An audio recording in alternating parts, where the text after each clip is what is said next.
Well, good morning, everyone. Let's take our Bibles to Isaiah 61:3, promise number 326. Before we do, just a quick reminder, join us this Sunday morning at 10:15 a.m. at the Journey Baptist Church. I'd love to have you, starting a new series I think you'll really enjoy. Very practical, very helpful. Helps us do the battle that we have to do between ourselves and the Lord. And so I think you're going to really enjoy it. That's at 10:15 a.m. This Sunday morning at the Journey Baptist Church. What I want to invite you to also is in the evening, we're having our third night of Reconnect. And I'm telling you, 2 nights so far down, and I am encouraged.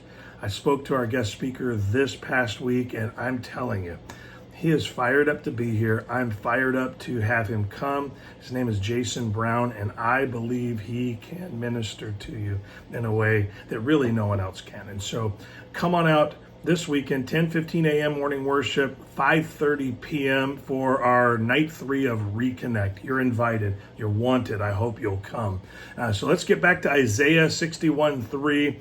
If you remember, I told you earlier in the week where different books were. This one's a couple of books past Proverbs. And so if you get to Psalms, go to Proverbs, and a couple more books, you're in Isaiah. Isaiah 61, verse number 3 gives us promise number 326.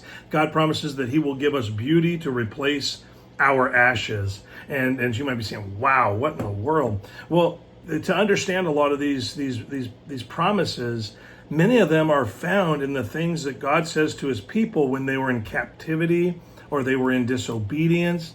This one was given to them that I believe sets up the precedent in God's character that remains true to this day. A lot of times we'll think, oh, that's Old Testament, so it just doesn't matter. No, it does, because the character of God is on full display, and I think we need to see that God is a forgiving, merciful God. When we'll repent, he'll come in for us. He'll come through for us. This one's a little bit further in the future for Israel, but I think that we can experience this on a smaller scale in our churches and our individual lives, that God will come through. He's going to replace our ashes with beauty. And so believers in Jesus, that are living for Jesus often experience times of persecution or sacrifice, when to honor the Lord on his terms will require us to go without something we treasure.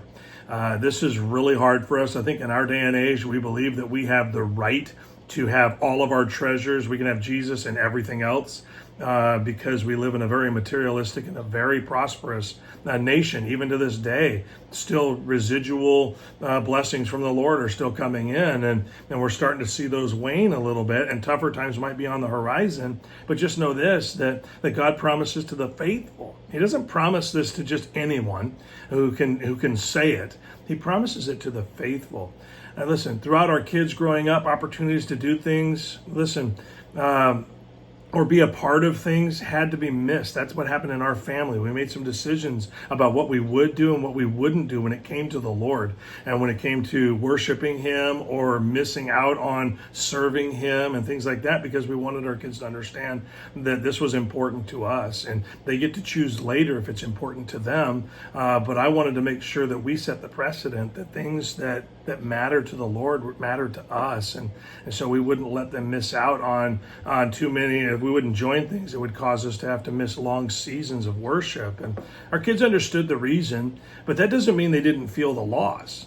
Some of their other church friends even decided to go ahead and skip the things that we thought were important to not be skipped. And so when we choose Christ and his work instead of earthly pursuits, when we choose God and what pleases him over what others have decided isn't that bad, we do suffer a little bit of loss, because there is a desire for those things. The Bible tells us this world operates on a different value system that is very appealing to our flesh. It really is.